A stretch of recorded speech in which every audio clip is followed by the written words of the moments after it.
Hello friends, welcome back to my channel Karthik Telugu news. Friends, ఇవాళ ప్రజలకు ration కార్డులకు సంబంధించి ఒక ఇంపార్టెంట్ అప్డేట్ న్యూస్ అయితే రావడం జరిగింది. దీని గురించి మరిన్ని విషయాలు ఈ వీడియోలో తెలుసుకుందాం.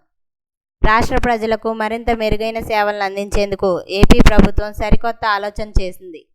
రేషన్ మార్ట్ల ద్వారా ప్రజలకు సబ్సిడీలో నిత్యావసర సరుకులు సరఫరా చేయాలని నిర్ణయం తీసుకుంది.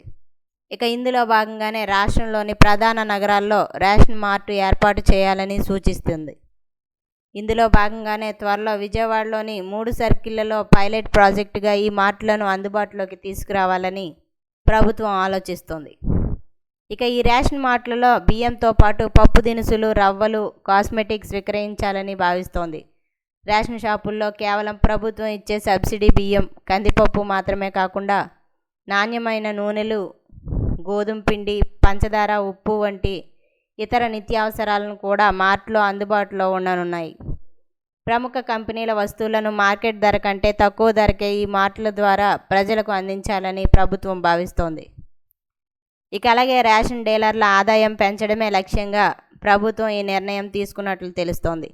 వస్తువుల అమ్మకాల ద్వారా వచ్చే కమిషన్తో రేషన్ డీలర్ల ఆర్థిక పరిస్థితిని మెరుగుపరచడం కూడా ఈ పథకం ఉద్దేశమని ప్రభుత్వ వర్గాలు చెబుతున్నాయి.